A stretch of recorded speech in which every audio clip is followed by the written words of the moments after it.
Bonjour à toutes et à tous, table ronde, interview autour d'une thématique dont vous avez évidemment certainement entendu parler, la RSE, la responsabilité sociétale et environnementale des entreprises. Cela s'applique à toutes les entreprises, à toutes les filières et notamment l'agriculture au sens large, bien évidemment. Pour en parler, j'ai le plaisir de recevoir 4 invités. À ma gauche, Éric Thirouin, bonjour. Bonjour. Vous êtes producteur, président de l'AGPB, vice-président d'Intercéréales et président du comité RSE de l'interprofession. Autant dire que vous avez bien sûr des choses à dire sur le sujet. À votre gauche, François Cholat, bonjour. Bonjour. Vous êtes président du SNIA. Le SNIA, on rappelle, c'est le syndicat national de l'industrie de la nutrition animale. Voilà, c'est dit. En face de vous, Laurence Lemarchand, bonjour madame. Bonjour à tous. Et vous êtes directrice RSE du groupe Soufflet. Soufflet, voilà, c'est Soufflet. Et enfin, à ma droite, Pierre Toussaint, directeur du développement durable du groupe Axe Céréales. Oui, bonjour à tous. Parfait. On commence avec Éric Thirouin, avec peut-être une vision globale, générale, et puis après on va zoomer sur la RSE, justement, la responsabilité sociétale et environnementale. On en parle beaucoup. Comment regardez-vous ce sujet, j'ai envie de dire cet acronyme ? Alors déjà, RSE, un certain nombre d'agriculteurs ou d'autres imaginent que c'est responsabilité sur l'environnement. C'est pas ça, c'est la responsabilité sociétale des entreprises. Et donc c'est beaucoup plus large.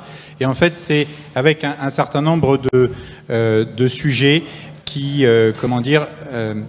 sont mondiaux. On le voit sur cette diapo en bas à droite, on a les objectifs du développement durable qui sont de l'ONU, donc ça recouvre énormément de choses. C'est des sujets sociétaux comme est-ce qu'on emploie des enfants à vil prix, mineurs, etc. Déjà en France, on a déjà toutes ces choses-là. Et donc en fait, on a travaillé au sein de l'interprofession, de toute la filière céréalière, et on s'est aperçu qu'en fait, on avait déjà réponse, et je pense qu'il y aura quelques témoignages tout à l'heure, réponse sur déjà beaucoup de points de cette RSE. Il y a pas mal de cases qui sont déjà précochées finalement. Voilà. Et donc en fait, c'est plutôt une opportunité que d'être certifié RSE pour arriver à mieux faire valoir toutes les qualités de notre travail, tout du long de la filière, du producteur jusqu'au collecteur, jusqu'au premier transformateur, tout au long de la filière. Et donc on a fait ce travail au niveau de l'interprofession. Donc là, je passe rapidement tous les axes qui sont travaillés. Et puis au final, en 2020, on s'est engagé pour faire homologuer l'interprofession intercéréales. Et d'emblée, la première année, on a reçu la note, la première étoile, et on a été reconnu RSE qualité AFNOR. Donc on voit que c'est des choses qui sont à notre portée, qui sont tout à fait faisables. Il y a des éléments constitutifs qui sont déjà préexistants dans les entreprises et qui font qu'elles sont déjà partiellement RSE, si ce n'est plus. Exactement. On a le SMIG, on suit tout ce qu'on fait. Par exemple, au niveau des producteurs, au niveau de la GPB, on travaille sur le label bas carbone, on le travaille avec Arvalis et toutes les autres organisations. Voilà, il y a des tas de choses qui sont déjà engagées et qu'on peut valoriser au travers de cette RSE. Vous évoquiez, on a déjà une étoile. Si on essaye de projeter la codification, la notification, il y a plusieurs étoiles. Oui, comme on le voit sur la diapo, on peut aller jusqu'à 3 étoiles. Et donc on a la première, c'est celle de progression.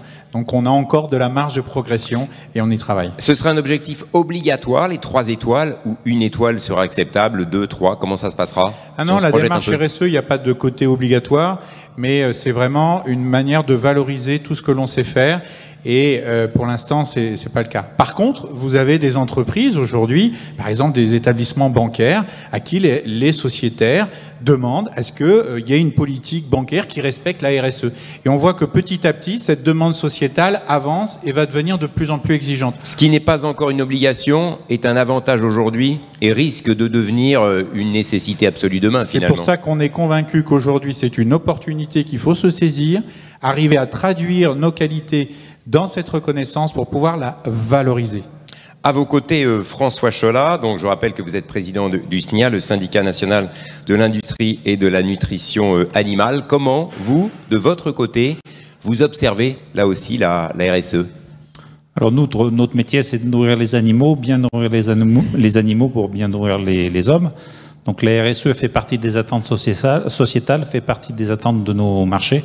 Donc on se devait d'avancer dans cet axe-là. Je fais partie aussi du bureau d'Intercéréales et en tant que membre du bureau, j'ai observé les évolutions de l'Intercéréales avec forcément l'envie de copier, même d'améliorer ce qui se faisait à Intercéréales. Donc le projet a vu le jour, l'AFNOR est venu constater nos travaux, nous rendra un délibéré au mois de septembre qui nous permettra de voir. Alors c'est ce qu'a dit Eric. Le principe, c'est pas l'étoile. Le principe, c'est de venir constater. Et aujourd'hui, on n'est pas inquiet. 80% de ce qu'on fait dans nos industries correspondent à la norme RSE. C'est pas une invention. Il faut aussi qu'on ait toutes les notions économiques. Parler de société, d'environnement, c'est bien, mais s'il n'y a pas d'économie derrière, ça ne fonctionne pas. Donc, il faut que ça fonctionne. Donc, il faut qu'il y ait une équation entre les deux. On est bien d'accord. Qu'il y ait des contraintes, des obligations, des souhaits, des attentes, des besoins. Oui. Encore faut-il que derrière, si on applique tout ça, le modèle économique de l'entreprise existe encore, c'est ce que vous voulez dire. C'est exactement ça, il faut que le modèle économique. Quand on a présenté le projet à notre conseil d'administration, le projet était adopté à l'unanimité. Nous avons procédé à l'embauche d'un responsable RSE qui venait d'une entreprise qui avait obtenu sa norme au niveau de la RSE. Et nous avons évolué avec cette personne et nous avons fait cette construction, mis en place un groupe de travail avec des fabricants motivés, un petit peu de tous horizons.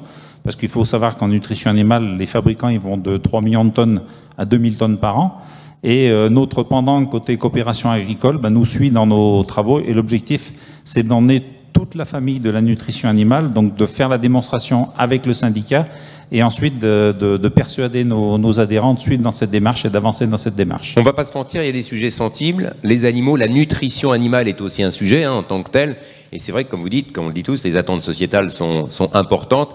Il y a des points de vigilance particuliers, il y a finalement cette obligation morale de RSE, ça fait bouger les lignes peut-être un petit peu plus encore. Oui, ça fait bouger. Les réseaux sociaux ont souvent été excessifs sur ce qu'ils ont pu constater au niveau des élevages. Oui, dans toute règle de français, il y a une exception, donc on ne va pas aller chercher les exceptions, mais la généralité de nos métiers, c'est qu'on travaille bien, on travaille avec majoritairement, on travaille avec des producteurs français, et les producteurs français savent s'adapter à ce qui existe dans la réglementation française. Il faut derrière tout ça, derrière tous ces mots, mettre de la cohésion. La cohésion qu'on y met, c'est donc la RSE avec pas son côté normatif, parce qu'on n'est pas dans un côté normatif, mais tout ce qui va derrière et qui nous emmène peut-être demain à aller sur une des normes. Laurence Lemarchand, directrice RSE du groupe Soufflet, là aussi, même question. Quel est votre regard en tant que directrice RSE du groupe ? Alors évidemment, le groupe Soufflet s'aligne complètement sur les propos qui viennent d'être tenus et notamment sur la manière de structurer un engagement de responsabilité sociétale avec un certain nombre de thématiques. Nous avons appelé depuis une petite année maintenant notre démarche oui doux faire. Oui doux faire avec ce oui et ce doux signifie bien des choses qui ne sont pas d'hier, qui sont anciennes, mais veut simplement symboliser le fait qu'on engage toutes les parties prenantes, toute l'entreprise, qui a une dimension de co-construction.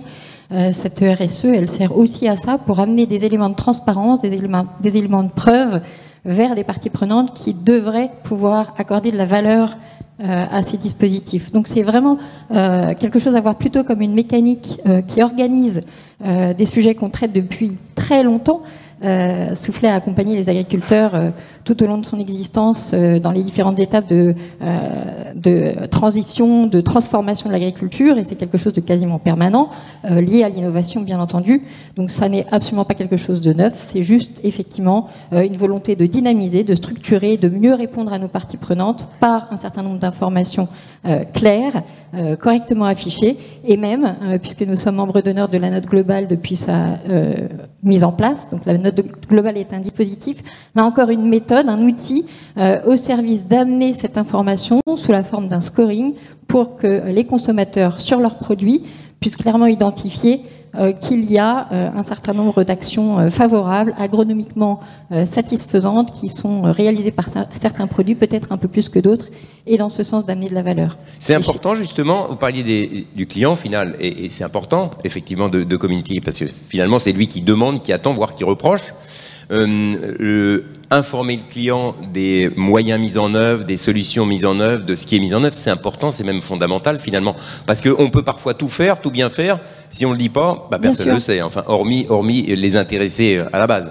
Nous nous inscrivons dans une chaîne de valeur, dans une chaîne qui va de l'agriculteur jusqu'au consommateur. La RSE permet aussi d'organiser cette information sur l'ensemble des maillons, de façon à ce que chacun connaisse bien l'ensemble des contraintes et l'ensemble des opportunités de chacun des maillons pour qu'on puisse avancer ensemble. Pierre Toussaint, directeur du développement durable du groupe Axéréal. Là aussi, votre regard sur la RSE, de l'esprit et de l'action, j'ai envie de dire. Oui, alors, de l'esprit de l'action, en fait, oui, cette RSE, nous l'avons inscrit dans la transition agricole et la transition alimentaire, et en s'appuyant sur des axes fondamentaux qui sont, et on l'a dit tout à l'heure, la partie économique. C'est-à-dire que pour que l'agriculture soit durable, il faut que de la valeur soit renvoyée vers l'agriculteur. Et pour ça, il faut, c'est ce que vous avez dit tout à l'heure, il faut savoir mettre en avant les pratiques, valoriser les pratiques à travers notamment le développement des filières spécifiques. Il y a bien sûr la santé des sols, où on a à apporter de l'innovation, de l'accompagnement de l'agriculteur, du digital pour être plus réactif, plus rapide et avoir encore plus de proximité et être plus précis. Et puis aussi de la biodiversité. La biodiversité, ça touche à la gestion de l'assolement, ça touche au biocontrôle et également à la protection de la faune. Donc tous ces éléments-là, mis bout à bout, finalement, nous permettent de mettre en place des programmes comme les programmes carbone, qui ont du sens parce que finalement on va profiter de l'agriculture pour non seulement moins émettre de carbone, mais même séquestrer du carbone. Et ça, c'est une chance pour l'agriculture. Et d'avoir cette capacité-là. Qui ont cette capacité-là, voilà. C'est vraiment une opportunité qu'il ne faut absolument pas rater. Et c'est fondamental dans l'évolution des exploitations dès aujourd'hui, pas demain, dès aujourd'hui. Et ça a du sens à la fois pour aller chercher de la valeur supplémentaire. On peut parler de label bas carbone, de crédit, de certificat, mais en même temps de le valoriser auprès de nos clients en valorisant ces bonnes pratiques. Et il y a un attendu, vous l'avez dit, auprès du consommateur qui ne regarde plus finalement si c'est seulement bon pour lui, mais aussi bon pour la planète. Et ça, c'est essentiel. Vous avez à vos côtés 12 700 agriculteurs, je crois. C'est ça. Donc ça fait du monde. Comment est-ce qu'ils regardent ça aussi de leur côté? Parce que voilà, on parle aussi d'action commune, générale, et c'est un peu le haut qui descend vers le bas. Bon, plus on descend vers le bas, plus la pression s'accentue. Comment ils regardent ça aussi finalement? Alors pour le regarder correctement, il faut avoir suffisamment de pédagogie pour l'apporter et le travailler finalement comme étant une démarche de progrès. C'est ce que nous avons fait avec CultiveUp, notre référentiel d'agriculture durable, qui aujourd'hui est certifié SAI, c'est-à-dire agriculture durable au niveau international, et également valeur environnementale de niveau 2. Donc je pense que ça parle aussi à Éric Thirouin, puisque c'est un sujet qui est évoqué au niveau de la GPB, où voilà, c'est vraiment une démarche de progrès, où on emmène les agriculteurs vers une réflexion globale sur leur exploitation pour être plus durable et intégrer ce type de programme-là. Est-ce que la question première et peut-être dernière, c'est plus convaincre que obliger les différents acteurs, finalement, tous autant qu'ils sont?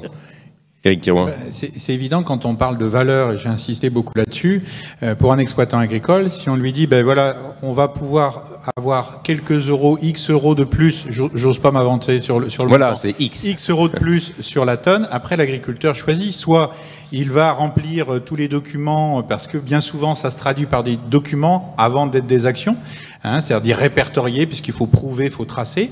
Et à ce moment-là, en général, les agriculteurs disent, bah oui, là, ok, j'y vais. Et donc, après, charge effectivement aux collecteurs, aux différents maillons, d'aller faire en sorte que cette action, ce fait qu'on soit répertorié, qu'on ait avancé, qu'on ait des labels, qu'on ait des RSE, des certifications environnementales, on puisse aller chercher de la valeur sur le marché. Et donc, dans ce cas-là, en général, on est d'accord. Là où il a la difficulté, c'est quand on nous dit « vous faites mal, on va faire une loi, on va vous interdire de faire ce que vous faisiez avant et on vous apportera rien de plus, rien de mieux ». Là, effectivement, je vous garantis, ça marche pas. Par contre, une logique d'RSE qui est dans une démarche de progression, qui est volontaire, comme on l'a dit tout à l'heure, qui intègre l'ensemble de l'entreprise et pas uniquement les histoires de contraintes, mais aussi valoriser ce que l'on sait faire et de le valoriser sur le marché pour répondre à l'attente du consommateur. Là, non seulement on retrouve de la fierté à notre métier, à chacun de nos métiers, chacun de nos maillons, mais en plus, on peut aller chercher de la valeur par la différenciation. Ça valorise, pour terminer, j'ai envie de dire que ça valorise aussi finalement, on pense, comme vous le dites, que c'est une contrainte, une obligation, mais il y a des objectifs positifs, il y a parfois de l'argent bien sûr, et ça valorise finalement le travail de chacun quelque part, dans le contexte. Je pense que l'image est aussi un point important. Vous savez, Il y a 4-5 ans, on avait fait un sondage auprès des agriculteurs, c'est qu'est-ce qui les pesait le plus. C'était une année en 2016, je crois, l'année où les revenus les plus catastrophiques. Eh bien, l'histoire du revenu est venue en 4e position. Le premier sujet, c'était les attaques incessantes sur l'image, dans les médias et partout. Donc je pense que ce sujet de faire valoir, de valoriser, de dire aux autres ce que l'on sait faire de bien, c'est capital. Et en plus, je suis convaincu que c'est une source de valeur ajoutée. Si je peux rajouter, moi, je vous en prie. C'est vrai que les termes semblent rébarbatifs en disant mais de quoi est-ce qu'on nous parle? Mais en fait, on parle de ce qu'on fait de bien. Et aujourd'hui, pour moi, 80% de ce qui est fait, et je le constate tous les jours dans mon entreprise comme au niveau du syndicat, tout ce que font les éleveurs, les fabricants aujourd'hui, c'est bien, voire même très bien. Le niveau sanitaire en France est un niveau exceptionnel par rapport à ce qui peut se passer ailleurs en Europe. Donc aujourd'hui, il faut formaliser tout ça pour avoir quelque chose de très concret et apporter les 20% de points d'amélioration qui ne sont pas des objectifs insurmontables. Est-ce qu'il ne faudrait pas, pardonnez-moi, mais réinventer, oui, l'appellation de RSE en tant que telle? On l'a vu, hein, on ne sait pas forcément ce que c'est, responsabilité sociale de l'environnement. Mais finalement, il faudrait une autre baseline, un autre sous-titre, presque pour dire, voilà ce qu'il faut bien faire. Et finalement, ne faites-vous pas déjà beaucoup de choses qui sont bien? Non, je pense pas. C'est un langage conventionnel. Il faut s'adapter au langage conventionnel. Encore faut-il que tout le monde le comprenne, comme on l'évoquait, ce qui est pas simple. On est là pour le faire savoir aujourd'hui. C'est certainement un travail de pédagogie qui nous reste à faire, un travail d'accompagnement sur la réflexion. Mais le fond y est, c'est vraiment une question de forme. C'est aussi une question de valorisation avant tout. Évidemment, tout ça, il va falloir lui donner le poids que ça mérite. Et quand on considère, nous, les agriculteurs qu'on accompagne sur nos filières durables, Semons du Sens, qui englobe par cette démarche toutes les filières durables sur toutes les activités du groupe, le constat qu'on fait, c'est qu'on travaille avec des agriculteurs heureux de faire leur métier, heureux d'avoir redonné du sens et de pouvoir l'exprimer surtout à des parties prenantes qui sont très attentives à ces messages-là pour amener ce message jusqu'au consommateur qui n'attend que ça. Pierre Toussaint, un dernier mot? Oui, juste un témoignage pour vous dire que vous parlez tout à l'heure de pédagogie, de comment on emmène les agriculteurs. En année 1, quand on a mis en place la filière BAS-GES, nous avions 3000 tonnes. En année 2, c'est BAS-GES, gaz à effet de serre. Merci. Vous avez raison. Nous sommes passés à 60 000 tonnes de filière. Donc voilà, une fois qu'on fait comprendre le sens, et finalement qu'on s'appuie sur les pratiques qui sont, comme vous l'avez dit tout à l'heure, les pratiques qui existent, qu'utilisent les agriculteurs, on a besoin de preuves, de traçabilité, d'accompagnement un petit peu, et puis et finalement c'est la manière de réconcilier ou de concilier les attentes sociétales, les consommateurs et l'agriculture. Eric Thérouin. Vous imaginez, tout à l'heure je vous ai parlé de la RSE, norme AFNOR, c'est ISO 26030, c'est des choses complètement cadrées sur le plan international, et c'est toute la filière qui en une année a réussi à avoir la première étoile. C'est pas une entreprise ou une autre, une individualité, c'est l'ensemble de la filière. Je pense qu'il y a de quoi être fier et de le faire savoir. Merci à tous les quatre d'être venus nous parler de la RSE. On rappelle donc la responsabilité sociétale et environnementale des entreprises. Pardon. Sociétale des entreprises, ça ne concerne pas que l'agriculture. Je veux rajouter, pardonnez-moi, l'environnement, mais ça en fait partie, l'environnement. Parce que c'est une attente sociétale. Voilà, finalement. Mais ce n'est pas que l'environnement, la société, c'est beaucoup plus complexe que ça. Et je pense qu'on peut y répondre. En tout cas, cette RSE, on va clairement en entendre parler. C'est vraiment un des sujets importants. Merci à tous. Merci à vous. Merci. Merci à vous.